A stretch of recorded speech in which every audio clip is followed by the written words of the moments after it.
This is Optimal Finance Daily, episode 261. Is this blog more powerful than doubling your salary? By Mr. Money Mustache of MrMoneyMustache.com. And hi, everybody. Welcome to a brand new week here at Optimal Finance Daily. I am your host, Dan, and we're here each Monday through Friday reading you some of the best personal finance blogs on the planet. And just a reminder, if you've got any topic requests for us, a favorite blog, a favorite author, come share it at oldpodcast.com and we will see what we can do about getting that featured here on the show. Now, today's post is from Mr. Money Mustache, who was recently interviewed by Tim Ferriss, so he's about to get a lot more readers. If you're new here because you searched for Mr. Money Mustache, welcome. I read from a bunch of different authors, but Mr. Money Mustache is definitely a favorite around here. So with that, let's get right to the post as we optimize your life. Is this blog more powerful than doubling your salary? By Mr. Money Mustache of MrMoneyMustache.com. Spend less. No, earn more. The battle goes on with scathing mockery volleyed between the opposing camps.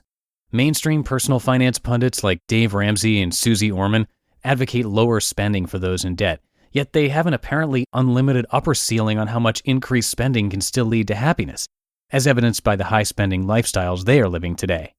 Here in the sensible middle, Mr. Money Mustache recommends both paths. Earn as much as you can, but never sacrifice your soul to do it. At a certain level of income, which I feel is around $100,000 per person per year, the time to financial independence becomes so short that it becomes increasingly futile to earn more. That's just how the math works out.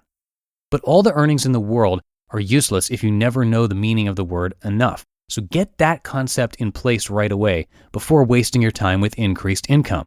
Otherwise, very little of that increased flow of cash will find its way into your stash. To illustrate this point with sparkling clarity, I am happy to share a neat little story and graph based on data provided by an MMM reader. He says this, quote, "Dear MMM, I'm sure you receive many thank you emails a day for teaching your mustachian values, but I bet you don't receive thank you proof too often. I wanted to show you a graph, but I didn't know how to attach it, so the following data will have to do. You should graph it if you get a chance. The data below is my monthly net worth according to Mint. When you graph it, you can see two distinct slopes. In both cases, my net worth is increasing, but my rate of wealth accumulation more than doubles at one point, January 2012. It goes from $600 a month to $1,600 a month. What astounds me is that in March 2011, I doubled my salary and you can't really tell. But in the months after I started reading MMM, my net worth starts increasing like crazy. I believe that this is proof that reading your blog is more powerful than doubling my salary. Isn't that nuts? It certainly took a bunch more research and changes, but your blog was the impetus. This rate change should take me from retiring in 30 to 40 years to retiring in 10 to 20. End quote.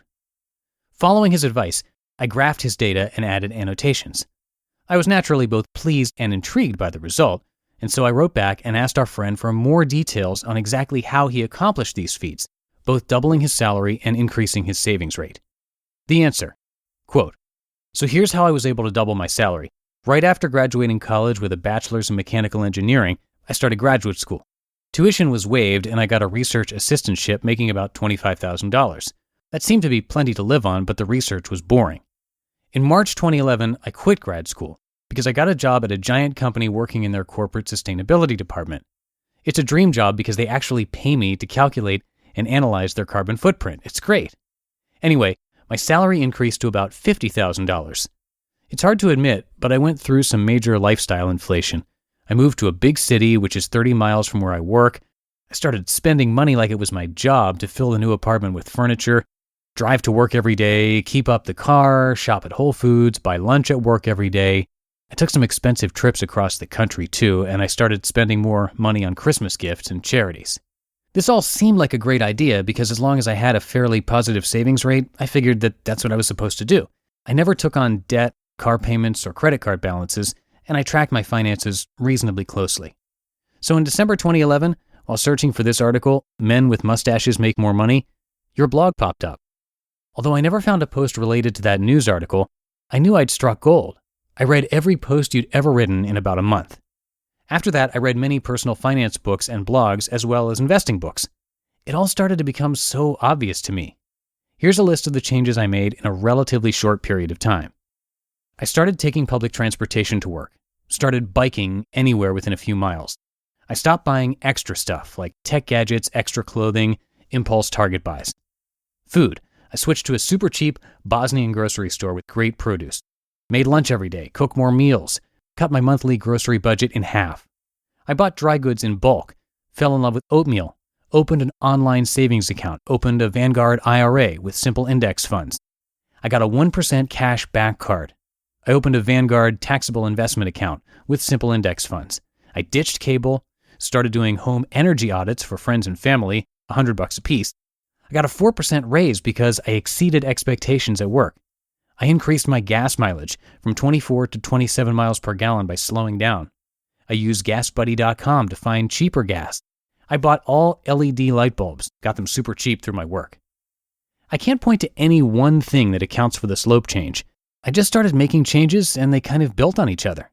Now I get really excited when I get interest from my online savings account or reinvested dividends from my index funds. I know my net worth is small now, but the slope is certainly heading in a better direction. Use whatever info you'd like and let me know if you'd like to know anything else. Also, if you ever have any energy efficiency or corporate sustainability questions, I'd be happy to help you out. End quote. I'd like to thank this reader for sharing the happy story. He wrote it a little over 2 months ago. I can type to you all day about the counterintuitively large effect of making a bunch of small, conscious improvements in your spending, and indeed, some days I do just that.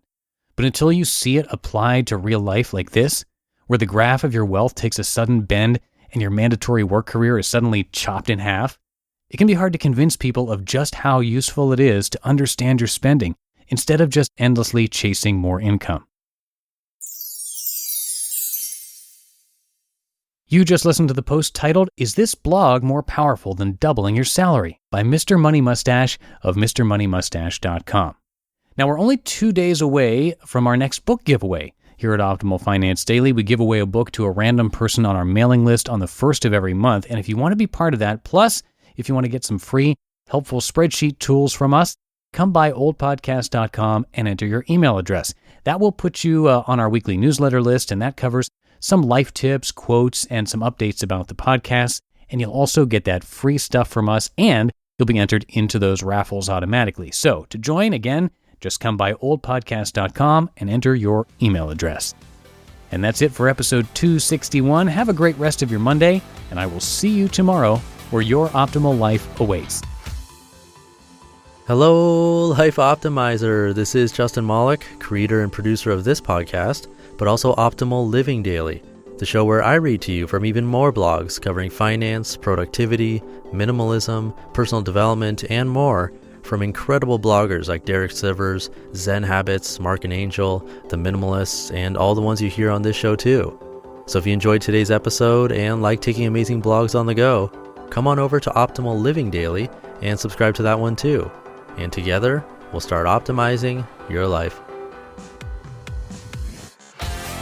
You've been listening to Optimal Finance Daily. Be sure to hit the subscribe button to stay up to date on each new episode and head to oldpodcast.com. That's OLDpodcast.com for a free gift as well as more actionable tips and resources to help you maximize your potential.